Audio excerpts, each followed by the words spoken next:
The TRIM grant is a grant administered by the Missouri Department of Conservation, and ours is for tree inventory. What we're doing ourselves is getting an inventory of all the naturally occurring timber in our parks. And we're having contractors come in and inventory all the parks that we have planted throughout more of the open areas in the park. Part of our match for this grant is that my crew, we're going to be going out to the naturally occurring woods and doing a forest inventory of that.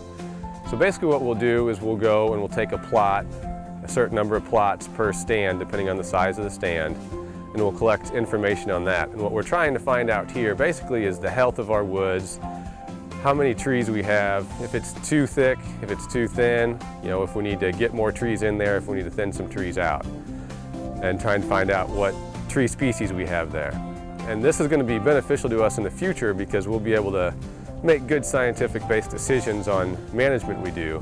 Plus, whenever we make any more future developments in the park, we'll know if there's a certain pocket of trees that are really large and unique, or if there's a unique geographical feature in there, we'll be able to avoid these for whenever we put in new shelters or roads or whatever goes up in the parks in the future. The contractors, what they're going to be doing in our park is they're going to come up and in each tree they're going to inventory. They're going to be collecting specific data that we had requested.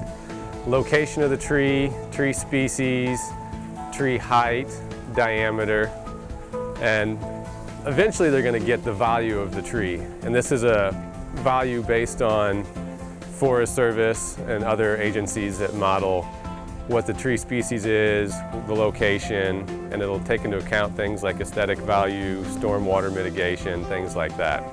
So what they'll be doing is just going through each tree in the park individually and collecting all the data, and then eventually they'll put in a software program that will show each tree's location. We'll be able to view that, we'll be able to edit and adjust it whenever we get new trees that we plant or whenever a tree dies and we replace it. This will also be available to be viewed for the public through a guest portal for the website.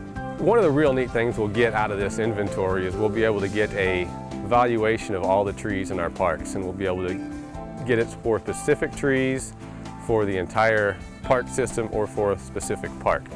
So when this is all done, we'll be able to have basically a benefit of how much monetary value our park trees provide to us on a yearly basis. Another really neat aspect of this is, as I talked about, we're able to figure out the value of our trees, but this is also something that you can do at your home. There's a website called iTree, and anybody can go on there and punch in their zip code, where they live, their tree species, and a little bit of information about it, and they can find out the value of the trees there at their house.